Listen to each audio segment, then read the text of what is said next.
You're listening to Rookie Pirate Radio, the official anime and manga podcast for InBetweenDrafts.com. I'm Jon Negroni. And I'm Travis Hymas. And today we're actually doing a special bonus episode for Rookie Pirate Radio. Kind of an unexpected one because, real quick, I'll say the main episode for this week that we're going to be doing is going to be a catch-up One Piece anime episode with Allie Johnson and Evan Griffin, who have been watching for the first time, and we're going to be checking in with them later in the week, talking about their first-time watchers. At this point, they have reached the New World, and so we're going to be talking about them and about just their experience of, like, watching One Piece for the first time and getting into all of that.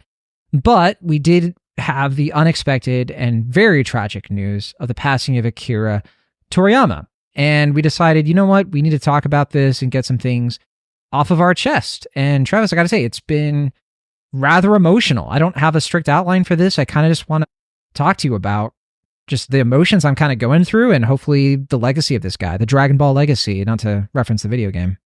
Yeah, I guess as good a place as any is to start with the facts, right, of what actually happened. Yeah. So he passed on March 1st of this year, 2024. The family had a private funeral. They announced it a week later.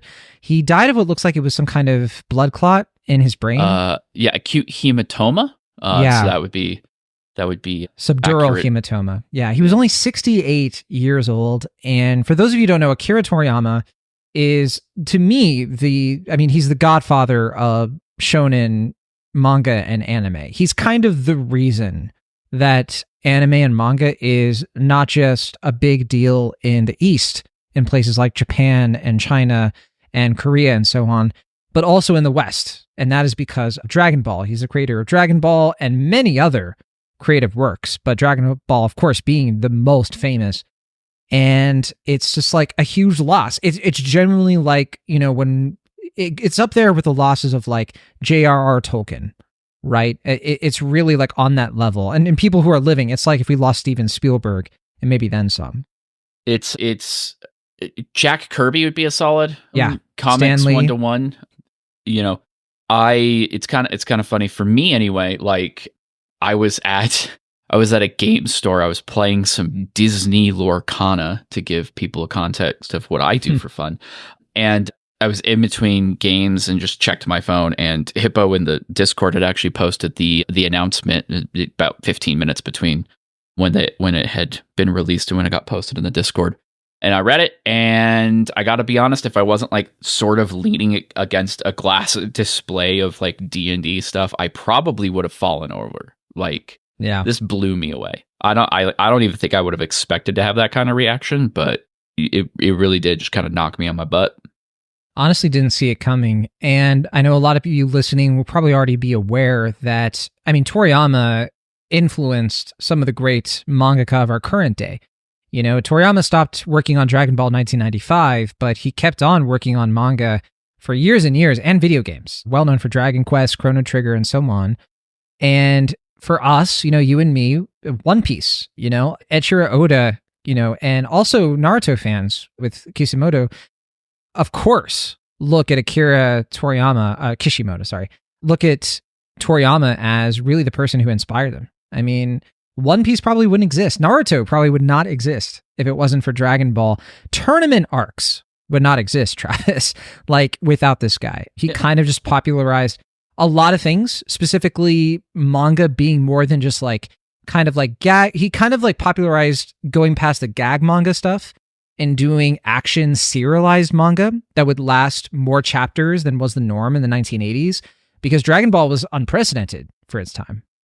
Yeah, some people have put it in the past week that he basically was making a joke and stumbled into inadvertently and completely radically changing the manga landscape, especially in the shonen scene, forever, irrevocably.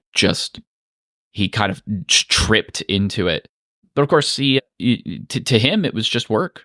It was just living the dream. He made Dragon Ball because Torishima, one of his main collaborators and editors, was like, hey, you love martial arts films. You're a big fan of Bruce Lee. You're a big fan of Jackie Chan movies.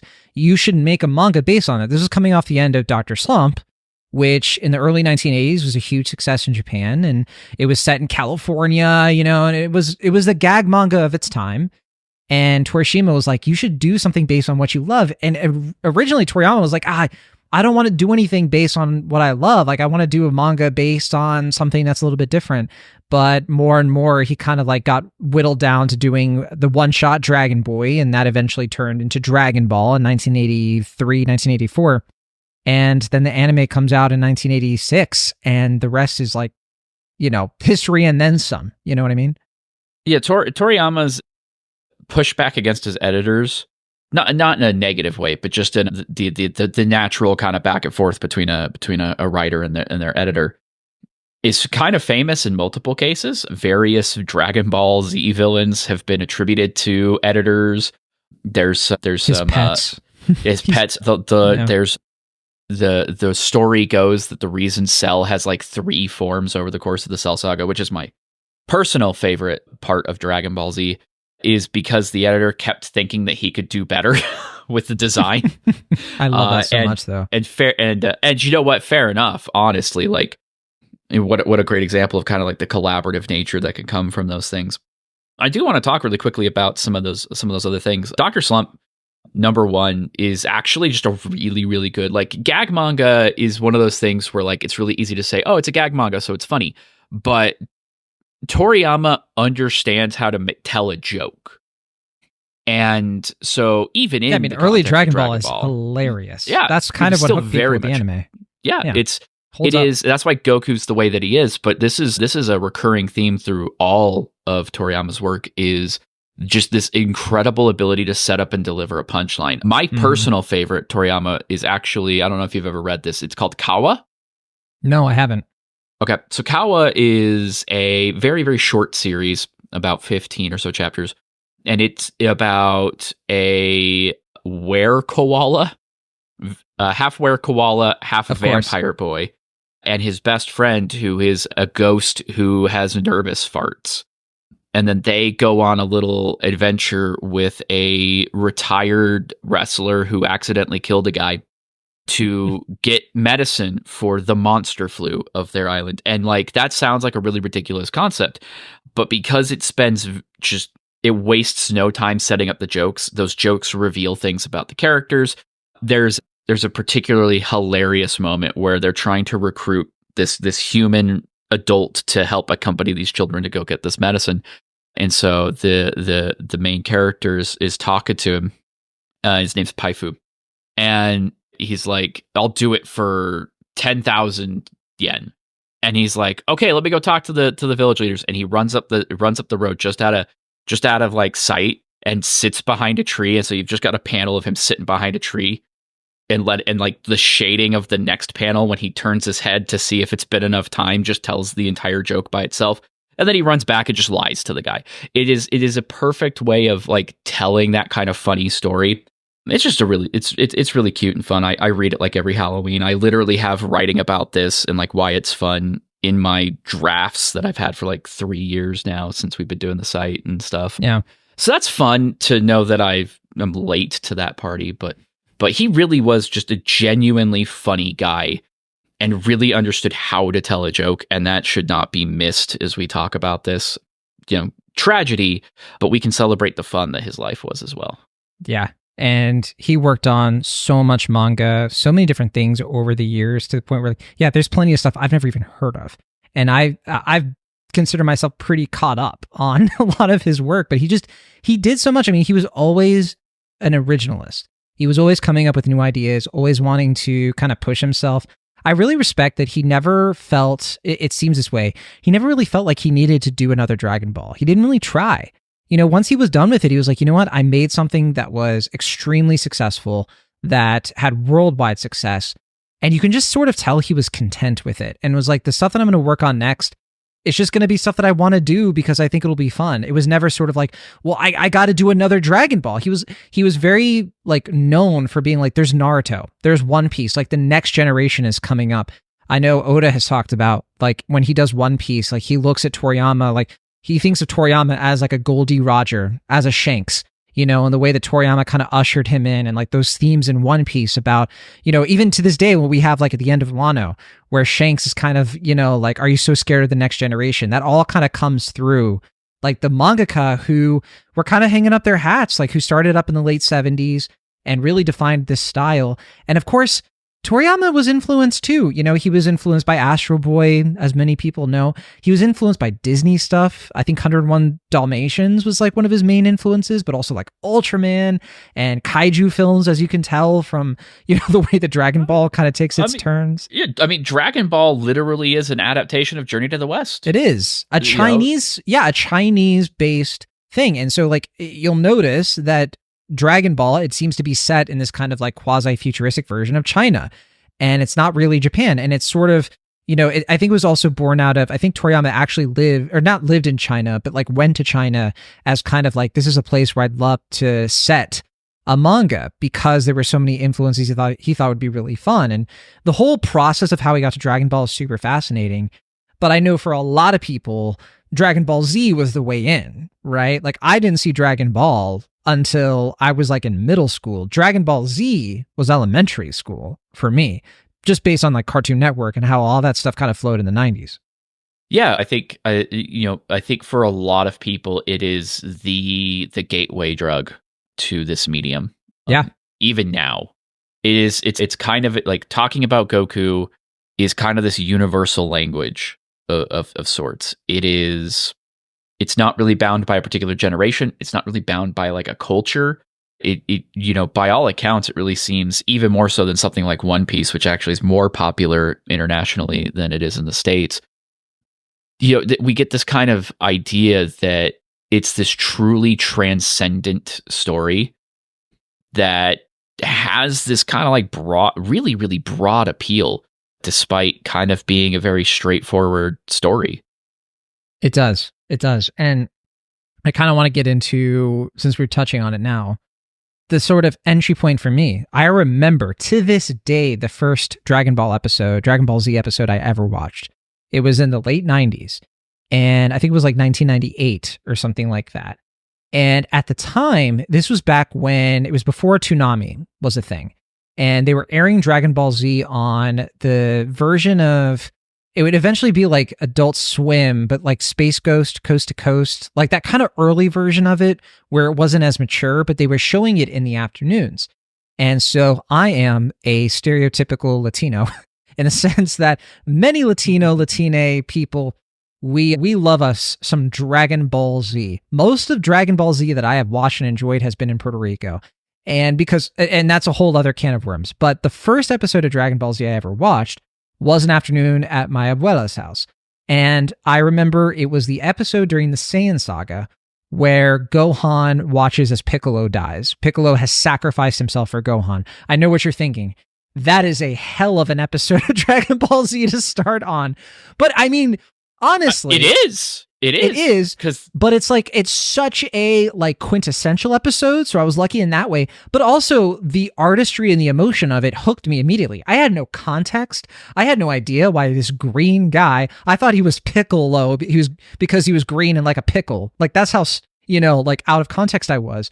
But watching him sacrifice himself for this young kid who I was like, what the heck? Like what's going on here? And then watching Gohan react to that for like a 7-8-year-old kid like me, that was like, I had never seen anime before. This is right before I watched Sailor Moon for the first time, because Sailor Moon was kind of coming along the same time as well. And Sailor Moon and Dragon Ball Z were those were my cornerstones of like where this all started, this long journey that would eventually be One Piece in 1999 and 2000. So yeah, long way to say. Dragon Ball Z has just been like warping and building and enriching people's lives, you know, all over the world like mine for so long. And it's just like, it's hard for me to kind of reckon with the fact that Toriyama has passed, because to me, it's like, he felt like this eternal being. Can we wish him back with the Dragon Balls, Travis? I'm not ruling that out yet. Literally when I texted one of my friends about it, and she literally sent me back a video. She dragged out her own glass Dragon Ball set, and like, was she Android 18? She was no, but she's like, "Don't worry, I got this." I was like, that's the kind of levity that like you need in a situation like that. Because I mean, it's wild for me. You know, the anime experience was basically very much limited to syndication at the time. So for me, it was two things. It was VHS tapes.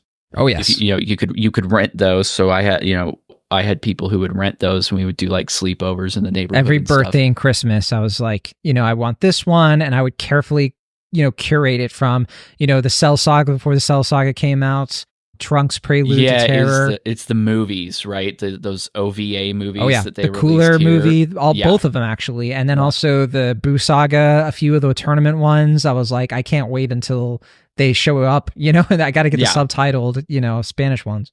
Yeah, right. And the other gateway, I think, is actually toys. There were just I could never tell you how people got a hold of these at the time, because I could never find them myself. But there was just always some Dragon Ball character action figure rolling around. Oh yeah, like I had Super Saiyan Goku before I watched the Super Saiyan episode. Yeah, I had the Super Saiyan Goku toy in like the late 90s. I was like, this, why does he have blonde hair? Don't care. I ended up somehow getting a hold of, just from somebody, getting a hold of a future Trunks, complete with like with just enough articulation that you could reenact his introduction scene with Frieza, which is peak. When the Frieza saga was happening on Toonami, I remember like there was a kid in school who had a Trunks t-shirt, and I was like, what is this? Because I need to know right now. And there were all the rumors, of like, Trunks is another Saiyan. He's coming in the next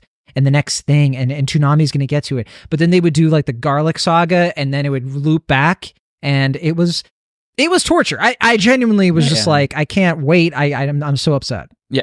You're getting me a little nostalgic for the time before when localization was delayed. The Peekaboo days, if you catch my drift. The 4Kids, iconic 4Kids dub. Yeah, I mean, credit where it's due. Funimation, rest in peace as well, really kind of knocked it out of the park right out of the gate with dubbing and kind of localizing Dragon Ball Z. Notably because they didn't localize that much in retrospect. Even the admittedly problematic aspects of like the early Dragon Ball Z arcs and characters and stuff, they didn't really change much compared to like 4Kids, which was famous for like just Americanizing, not localizing, Americanizing the text. I really think Funimation right out of the gate nailed that one specifically. And if they hadn't, I mean, like you said, where would we be? We would be an entirely different landscape for anime. It would probably still feel culturally irrelevant to us, but luckily we didn't. And a lot of the people who were involved then are still involved now for Super and the film adaptations that they've been making. Yeah, I'm a Super apologist. One of the very few. I liked the last two movies. Toriyama did contribute to those movies, and I think it's Battle cool. of Gods, Resurrection F. Broly. Oh yeah, Broly was great. I think Broly was genuinely rock solid, especially since it was like Toriyama taking the Toei team's idea of like a filler character for a movie and readapting it into canon. Yeah, I think excellent job on that one. Superhero. Cell's my favorite character, so I was a little bit bummed at the end of Superhero because Super Cell is not exciting. It was just a big monster, and I'm like, nah. The thing that I love about Cell is literally his whole pitch is like, what if he was just a real bastard? Like, just that's his appeal. And man, what a character! It's tough for me because I'm there with you in terms of like Cell Saga is so great. I love Cell Saga. I love the Gohan of it all. I got to admit though, if I'm picking an arc where I'm just like beginning to end is almost perfect, I think the Frieza Saga is the one that I just end up with because I can criticize a lot of things in the Cell Saga, particularly like the wishy-washiness of what Toriyama wanted to do with it and where he ultimately went with it. He sticks to the landing because I think he's just like, you know what? The Cell stuff is more important. He's like, all this other stuff, like, forget it. But Frieza Saga, I feel like, beginning, middle, end, it just all comes together. It's so satisfying for me. Could you imagine being like a week-to-week reader at the time that all of that was happening. Like Dragon Ball finishes. I was a week-to-week anime watcher. Well, I mean, like at the time that source material's being made, because like you were reading Dragon Ball, you were reading that week to week, and then all of a sudden it does more or less a big shift. And right out of the gate is the Saiyan saga, where Goku dies, like right out of the gate. Incredible. It is firing at all cylinders, and I would say the Frieza saga specifically spins right out of that and follows right along. They go hand in hand with just like this larger, we're going to absolutely expand this thing tenfold, ultimately 100-fold. And can I say the Saiyan saga must have been insane.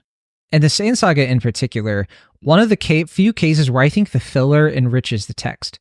Because, and maybe it's nostalgia glasses, but the Saiyan saga for me was so great because it extended that anticipation in a meaningful way. And it gave such great insight into Gohan's development, so that it's such great buildup to, of course, the epic confrontation that is so worth the buildup in so many ways. And all the different filler episodes, I mean, getting to know the Saiyans a bit more, seeing Yamcha, Tien, and Chaozu's training, and Krillin's training, I know he was there too. And also like Gohan's journey there, and like the rapport he builds with Piccolo. I mean, the moment where he has the chance to go back home, but chooses not to, none of that's in the manga. But it is so of a piece, and it's so important and so intricate that I can't believe it's filler, because it's so good. And of course, I can look at my main nitpick with the Frieza saga is some of the filler there, like right before Namek, is like, whatever. Like, who cares? That's Toei being Toei, right? Got to fill that schedule wherever, however, wherever you can. We it's not the worst, but he's only just stopped doing that, really. So Cell Saga 2, for its credit, I think the filler works there as well. Kind of giving us the brief respite before the Cell games. That was much needed.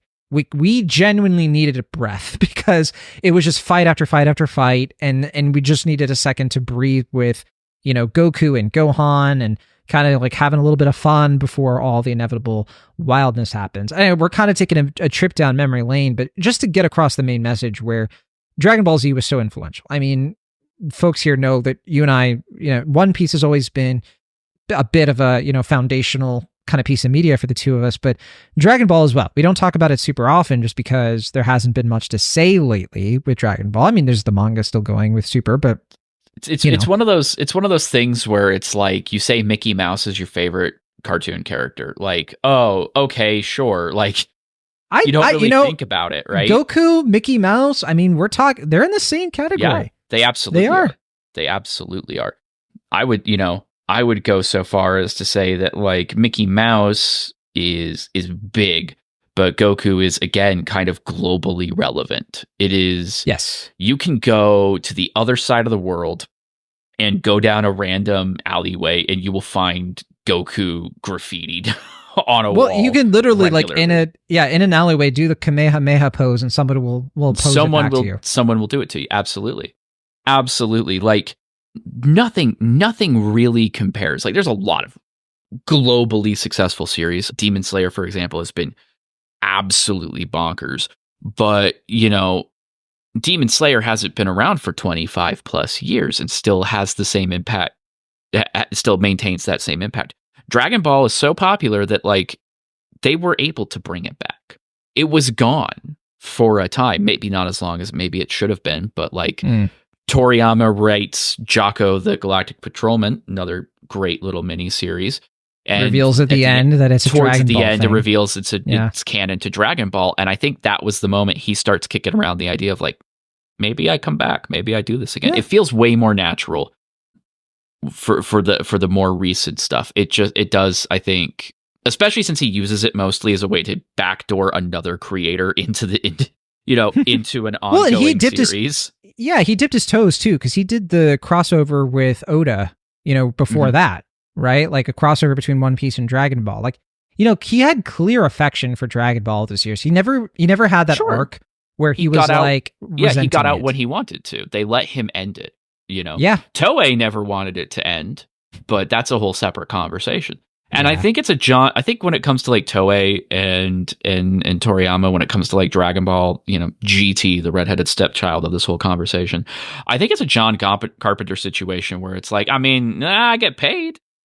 Like he was executive producer on the Dragon Ball live action movie, and he was kind of like, and he famously said, he was like, I gave them advice on what to do, and he was like, I had my concerns, and he was like, I was ultimately vindicated. That they didn't listen to me, and that's that. But it just seemed like he didn't have this bitterness toward it. And I think it's because part of it is he had the personality of an artist in every sort of like, I don't know, foundational way, because he was a very introverted guy, very shy. He didn't do a lot of public appearances. He, grew up and lived in a small town in Japan, a town most people haven't heard of. And he just kind of kept to himself. Like, he worked hard and he spent a lot of time with his family. And you just get the sense that he did what he loved to do from 1978 to the very end of this man's life. And I think that's part of what hits home for me. He is about the age of my father, and his son, literally, he and I were born the same month of the same year. So like, to me, it's sort of like, grandfather of shonen. To me, he's like father of shonen, more likely. Yeah, it is. I do want to talk about this, and I'm trying to think how to say this in a way that doesn't come off too like charged in the moment. But it is not lost on me that it was this kind of sudden physical ailment that took him. Yeah, it is not lost on me that someone who, by his own admission, worked extremely hard on a rigorous schedule for a very, very long time, and on top of that was doing things like character design and monster design for Square Enix at the same time. It's not lost on me that is still what we see in the industry today, and I think we're really starting to see the reaping from all of that sowing, for better and for worse. I couldn't agree more. Yeah, it's distressing, honestly. We don't have all the information in the world in terms of the pressure the man was under and what he had to go through, but we know so many people in the anime industry, mangakas in particular, Oda, we kind of have seen this deterioration of their health at the expense of their art. And there's been a lot of conversation around what's the solution to that. I don't think there's been enough. I think that the culture that kind of informs the insane hours that these men and women are put under isn't changing anytime soon, which is kind of depressing, and not kind of depressing, extremely depressing. And one of those things where it's tough because that the artists themselves are willing to do it because they're so passionate, whereas like other folks will burn out, and power to them, do what you need to do. And at the same time, they have fans, like super fans like us, who are like, but please keep doing it. We love this. And it's tough because you want to express your enthusiasm for what they're creating, but you also want to balance that against, like, ultimately, look, Eiichiro Oda, if you came out today and were like, I can't finish One Piece because of my health and I just want to spend some time with my kids, I 100%, no questions asked, would be like, you have given us an amazing story. I care more about your life than a story at this point. Do what you need to do. But I think that he probably wouldn't, he wouldn't do it. He wouldn't do it. That's the thing. I mean, he has taken steps to take care of his own health, which we know about, that have more or less been mandated. But I do think that it's something that, like, culturally, yes, but I would also, my hope is that the lessons that, like, governments take from this as well is that, like, this is not a sustainable thing for the well-being of people. We have Togashi, who has written at length before about how he can't use the restroom correctly because he literally drew so hard he broke his own body. And he's now going on television, on Japanese television, to reveal a draft version of the end of Hunter x Hunter.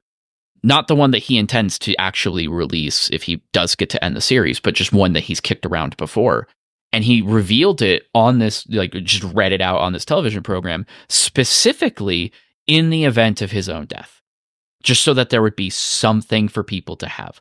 And as thoughtful as that is, we just lost like the guiding star for all of these talented people. And you could that have been prevented is a thing that is going to probably sit in the back of my mind for a really long time. Same here. It's hard not to. Yeah. And I know what we can obviously do is we can celebrate the man's legacy, and we can kind of look back and appreciate his work and the influences of it all. And, that's kind of where I find myself, because Dragon Ball Z and Dragon Ball 2, I mean, I love Dragon Ball once that finally hit Toonami. It was just so... If I had to pinpoint what it is about that anime that really took me by storm, and eventually it was the first manga I ever like fully read, because I remember wanting to read it a little bit later on when I was in high school, because the internet was becoming more of a thing. It was becoming easier to get a hold of manga. I remember around this time, my friends were starting to read the Naruto manga, but I was like, I don't have the money for that. But I could find Dragon Ball online at a reasonable price because it was older. And I think what it was like, it was a story that was based around like a hard work ethic, but also one that had like a lightness to it, a sort of like somebody, and this gets into the like Latine of it all, like somebody who kind of feels like an outsider in the place where they live, but feels that they have all the potential in the world, just kind of like going along and kind of figuring themselves out in a non-judgmental way. Goku himself being somebody who, like the Saiyan saga, is so reminiscent of like somebody who feels out of place and is being told that they're one thing when they don't want to be another. And honestly, like besides all the story stuff, it was just cool, Travis. It was a cool show. It was a cool anime. It was super, like the martial arts of it was really fun. In the way Bruce Lee stuff and Jackie Chan stuff was exciting. But yes, as exciting and all the power stuff and the battles and the progression, as addicting as that was, it was just also the characters. It really was sort of like insurmountable odds, but together we can defeat them. And it resonated on a deeper level that I think we don't give enough credit to, like the other stuff that was coming out around the same time that was geared toward kids and preteens and stuff like that. We're talking about the era where like the most popular TV show for kids is like Rugrats, right? SpongeBob hasn't come out yet. Right. You know what I mean? And it's like Pokemon. It's a right? little like bit more everywhere now. Yeah, Pokemon, Harry Potter, these things were starting to like perk up in the late 90s. I wasn't allowed to read Harry Potter, better off in the long run. But like Pokemon 2 was just like another kind of anime that pops in, and kind of along those same lines is like, hey, look, get out of your Western bubble. And it was just different. It was like a more unique kind of perspective into the world. And it speaks a lot to why anime and manga to this day is so prevalent among Westerners, among people who don't grow up in Japan. Yeah, there's something, this was around, the early anime explosion, the higher-falutin thoughts about anime too were often reserved for the mature, like Full Metal Alchemist, of course, Cowboy Bebop, the ones that Ghost in the Shell, those ones that you either had to go get on VHS or DVD, or the ones that like Toonami had to run at night because, reasons. And so a lot of early, like more cultural analysis, I think, was happening with those. But all the while, Dragon Ball Z is airing all over the place, and it is resonating with people. And one of my favorite examples of this, have you ever heard the RZA talk about Dragon Ball Z? No, I haven't. One of my favorite things. So this is something that he wrote about in his book about Wu-Tang, The Tao of Wu. And he literally says, Dragon Ball Z represents the journey of the black man in America. And the way that he explains it is this way. I'm just going to quote I found it. I just pulled it up. You see it more clearly as the story goes. You learn that Son Goku is a part of an ancient race called the Saiyans, who come from a distant planet and were known as the fiercest warriors in the galaxy. So Son Goku has superpowers but doesn't realize it. A head injury destroyed his memory and robbed him of his knowledge of himself. Then one day he gets stressed beyond his limits and hulks out into his alter ego Super Saiyan and compares his hair to dreadlocks. And, I think similar to Latin cultures, I think Black Americans really do resonate hard with Dragon Ball. I think that there's a lot of truth in something like that that Goku, despite being very specifically based on a story that was based on cultural events at the time, through this kind of like translation that Toriyama did to kind of streamline that story and create Goku as his own character, he has become a symbol for a lot of people. And not necessarily in a big, elevated, let's talk about it for 25 years like Evangelion, but he is aspirational. I think there's a reason that a lot of people want, they do the can Goku beat Superman fight. I think a lot of that comes from the fact that they are very similar in that more or less they are people who have power, who just try to do their best, whatever form that takes. And admittedly, Goku is a bit more of a grayish character in some of his decisions. He's not the best husband in the world or the best his decision father. to spare Vegeta is extremely selfish. Ultimately. I mean, it is, right? But a counterpoint to that is Vegeta as a character is possibly one of the greatest masculine stories you could have about pride. He learns not only how to check that pride, but to not lose it. He never at any point fully gives that part of himself up. He doesn't, there's a lot of talk about like when we talk about like toxic masculinity or something like that, where you have to stop being masculine. You have to stop being these things. Vegeta never stops being Vegeta, but Vegeta learns to be a more well-rounded person over the course of Dragon Ball Z. That's why he is the person who gets to marry Bulma, right? Like, he is the kind of person who she can be with because of the changes that he goes through. He learns to care about something in the form of Trunks. He learns, the power of friendship, but also like a healthy rivalry rather than freaking, war crimes. You could joke about it, but he's a great example of that. Yeah, he's a mass murderer, but he died, and was brought back, so he had a chance of redemption, so it tracks. But one of the great stuff during the Buu Saga too. The Buu Saga, and honestly, like for me, like one of the great Vegeta arcs is the Moro arc in Dragon Ball Super, which takes a look at Vegeta's actions during Namek and gives him a chance to be like, you see that growth kind of like really fleshed out, and like you see him way more introspective than he has been before. But I think the Tournament of Power kind of informs that too.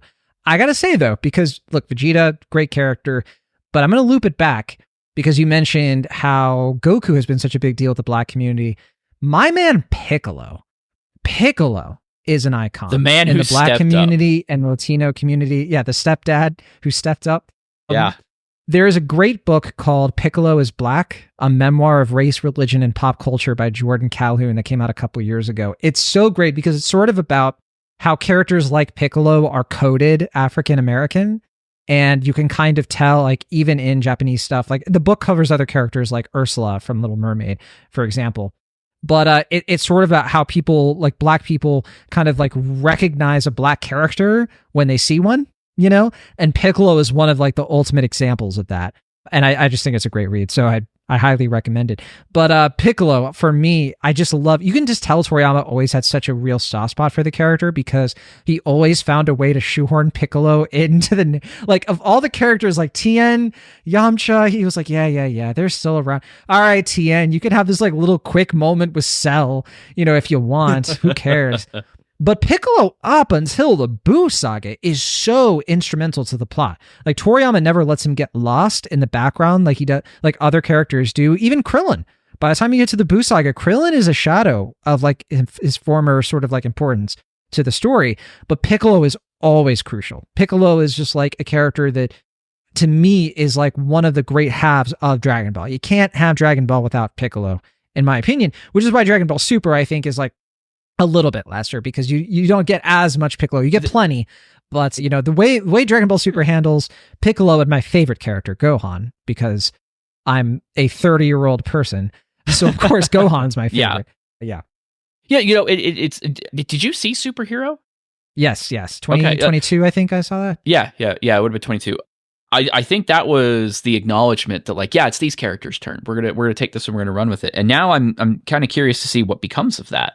Because it was kind of getting Gohan back on the horse. And I'd always kind of liked that Toriyama let Gohan be not just Goku's kid, right? He let Gohan go his own way in a certain way. Well, Gohan's a misunderstood character.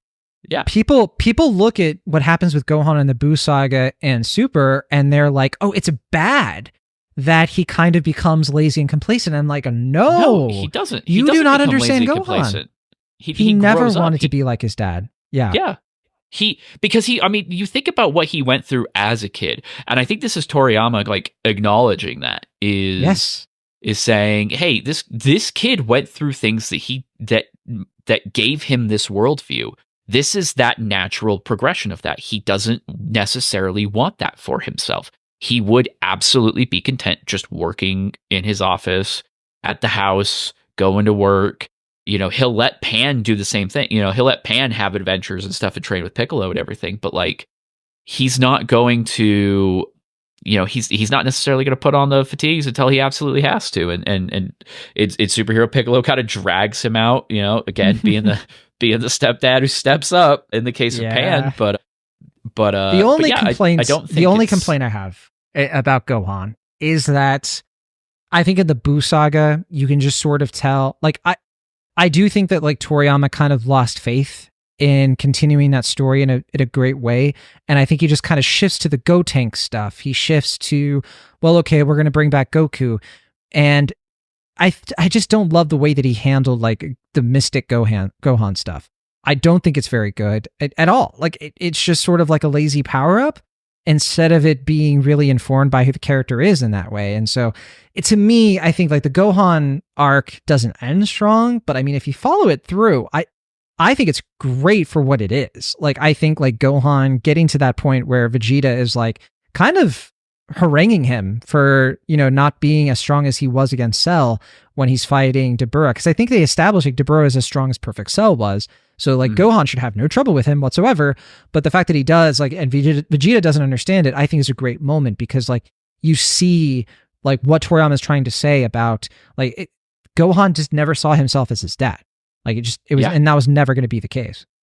Yeah, and ultimately, I think the angle, like the broad strokes of it, are, you know, that's not necessarily bad, you know, or I guess it's more honest to the character. Maybe that's the better way of doing it. Like it's a natural progression. It doesn't feel shoehorned. A lot of the character stuff in Dragon Ball, like a lot of the plot, can sometimes feel like, oh, you just pulled this out of your butt, right? Like. But he probably did.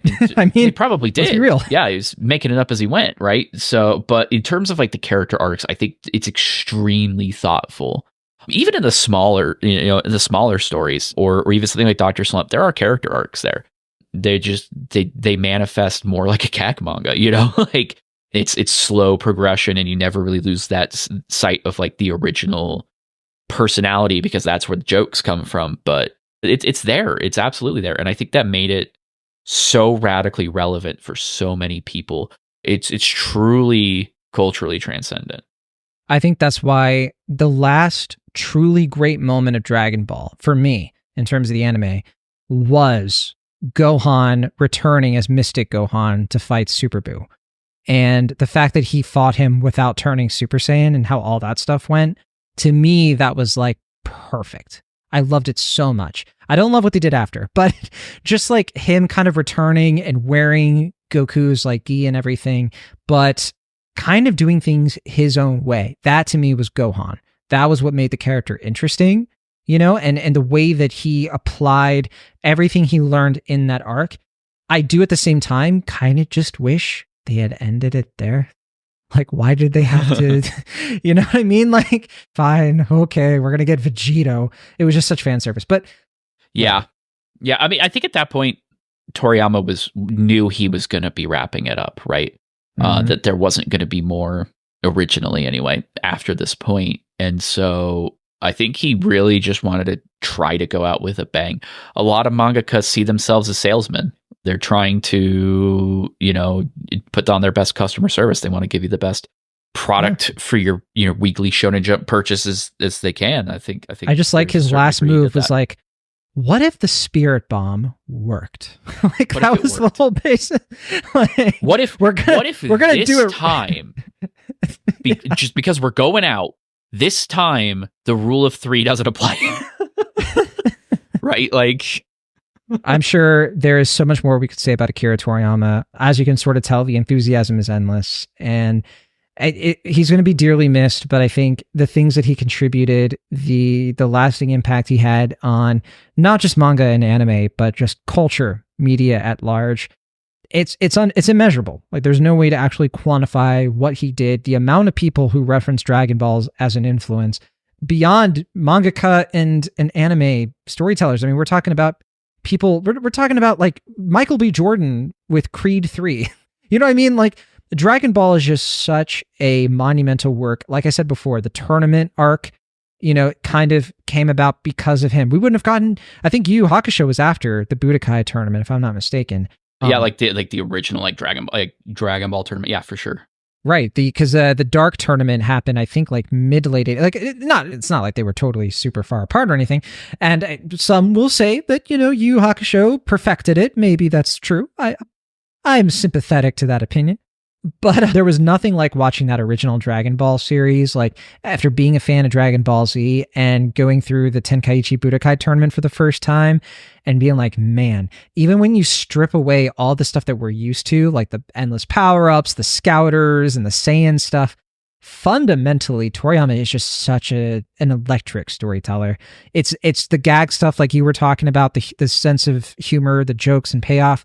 It's also just sort of like, the magic of watching a small kid beating up people, like being able to do that, because that was also something that like was pretty monumental, was pretty innovative, of like, somebody who doesn't look like your typical powerful hero being very powerful. That was another thing that Toriyama helped popularize and make, something that became more and more common. So all respect to Toriyama, rest in peace. Not much else to say besides that for me. I'm going to finally play more Dragon Quest. That's all I have to say is feels a little too late, we didn't even talk about like the amazing artistic design too. Like the eyes, it's iconic the way that he created his characters, and nobody else, like people tried to mimic it too, to sort of like, kind of take up the reins. It's like there was just something mystical about it, for lack of a better word. No one will ever be able to do it like him. It's amazing. And his like, honestly, the world of Dragon Ball, I know like a lot of Chinese influence too, but like the vehicles and everything based around like his love of 80s motorcycles and the capsules, like there's just so much imagination there. Like nobody could draw a motorcycle quite like Toriyama. I know. Those color spreads for Dragon Ball and Dragon Ball Z were just like he must have spent hours drawing these engines and mechanical pieces individually and shading them in. Just incredible work. What a loss, man. A huge loss. But I do want to end on maybe a recommendation from you and me on something. Kind of ended on I don't know if we should say positive note, but just something we've been watching or kind of interested in lately. I wanted to talk about Blue-Eyed Samurai, which is not an anime, but truly hard to separate from the influence of anime in a very similar way. And you had something too, right? I did. I didn't tell you what it was, though, on purpose. Yeah? Should I go first with Blue-Eyed Samurai, or you want to go first? Let me go first, because what I'm going to recommend is bad. Oh, boy. So the last anime that I consumed was the Square Enix, fittingly, did theatrical reruns of Final Fantasy VII, Advent Children, complete. Important. I remember the original Advent Children from the late 2000s. Yes, and they put it back at theaters because Advent Children is, of course, the impetus for why we have a Final Fantasy VII remake series now. Yeah, because they're like, gee, what if we could make the game look like this? And at this point, it looks significantly worse than the game does. What a movie! Tech finally caught up, though. Gotta say, I've seen some of the the remake stuff like from recently. And yeah, I can't wait to know what's going on in it. I've played 25 hours and I have no idea what's going on. I'm like, Final Fantasy. Yeah. What does this mean? But the movie is, of course, specifically meant to be a sequel to the game, so it fits in between. It's Square Enix realizing that they want to build a whole franchise out of this one game, and then also realizing that the ending of that game, like the actual real ending of it, does not make that function. So they're trying to like slot this story in, and what they get is I mean, it's not good. I'll be real with you. It's not good. It may be just like a fault of dubbing. There's been some conversations about whether or not it was dubbed well or not, but it's kind of silly. It doesn't use the entire Final Fantasy cast. I mean, the party members, most of the party members do not show up until like the third act. They get one action scene, and then they're stuck on the high wind for the rest of the movie. And the movie dedicates like 5 minutes to having them explain to Yuffie why they can't just go fight together, even though that's what they did last time, just because reasons. But even with all of that said, I do think that there's stuff redeemable about it, which is that Advent Children does posit the idea that even though the Cloud and his friends save the world from Meteor, they stop Sephiroth, the actual issues that created Sephiroth, that made the world the way that it is, still remain. And with the added benefit of Cloud now knowing his own story, not to spoil a 25-year-old video game or anything, but knowing what his actual place in the world was and is, kind of leaves him adrift. And so the plot of the... Like I'm not going to get too much... Yeah, like a Cloud. And so I'm not going to get too much into the plot, but basically they discover in the after effects of the end of the game, there is a new sickness taking root in Midgar. It's basically a different version of Mako poisoning, if I'm being honest, and it's fatal. There's no way around it. And Cloud is symptomatic of this and kind of just uses that as an excuse to go lie down and rot. And so the movie is basically about getting him over that and understanding that, like, even if he is nearing the end of his life, there are too many people who invested their own lives towards his. Like, there are too many people who believe in him, who rely on him, who love him, that he needs to accept that and accept the life that he does have. And I mean, that's more or less what it is. It's more or less exactly what happens, but it's, you know, I think there's a reason that people still think fondly of it, especially big fans of the series. If you've never watched it, but you've played the original Final Fantasy or 7, or you're playing the remake games even, I think it's something worth taking a look at, if only to see kind of this weird sort of, it's a CGI movie, so I feel like it doesn't even count as anime, but I'm going to count it as anime because it's basically what it is. Yeah, it's like an old prototype for 3D anime, but I do like, it still actually looks pretty good for its age. It is, you know, years. it is. I mean, there's still some shots. There's some action shots in that movie that still whip. There's a scene where Tifa is fighting one of the like demi Sephiroths. I always forget their names, and like she's like thrown towards while they're in the Sector 5 church, and she's thrown against a wall, and she like backflips and like lands like this sick pose. It's like a half split, and then like immediately leaps off. And that's inspired animators forever, ever since. Honestly, like, I still remember pretty like cool. The backflips in general from Advent Children. I still remember the shot of like Cloud on the motorcycle kind of flipping over, and he points the gun while he's literally upside down at the camera. Yeah. Great shot. But I watched Advent Children 20 years ago. I was obsessed. Speaking of like things we watched on YouTube, you and I talked about this off the air, but like YouTube AMVs and things like that, I was all over Advent Children. I played the game on PlayStation, the original Final Fantasy VII. I'll say this, Travis, because, and I don't want to start any fights. I don't want the Discord to come after me. Link in the show notes if you want to join the Discord. And I don't want any emails sent to us, rookiepiratradio@gmail.com, about how much I need to be reprimanded for this. But Final Fantasy VII looks way cooler than the story actually is. That's how I've always felt. I've never thought the story or the narrative was good, but I always thought that the visual design was really cool. And ultimately, that's kind of why I think it was ultimately successful for some people. Maybe I'm being harsh, but I just remember the credits rolling on Final Fantasy VII and being like, that it?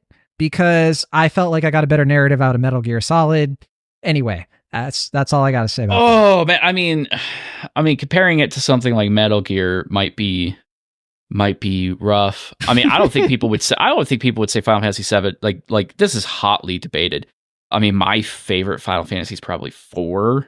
And then immediately after 4 is 15. So I have zero taste, is basically what I'm saying. I'll be honest. I don't like any of the Final Fantasy games for their stories. I've never found a Final Fantasy narrative to be compelling.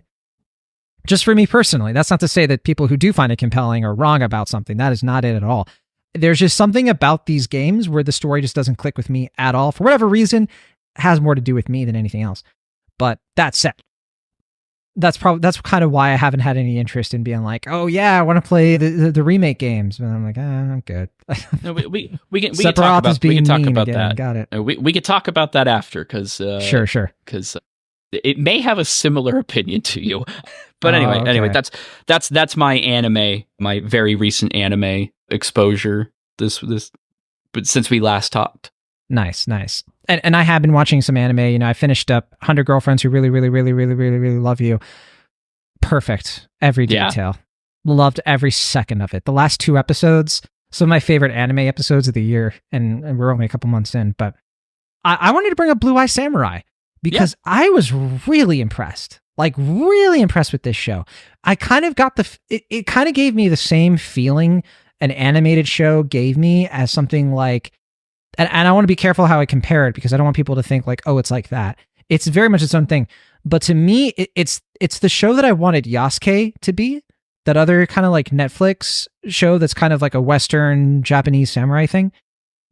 But honestly, like I keep thinking like this is, if you took Avatar: The Last Airbender and the first season of Game of Thrones and you perfectly mix them together, that's the vibe of this show for me. And reason being, it's very mature, but it has like the artistry and the narrative flow of Avatar, like this kind of confidence in what it is. So the story of it, and Travis, I don't know if you've watched any of Blue Eye Samurai on Netflix, have you? I have not. I couldn't recommend it more. 8 episodes.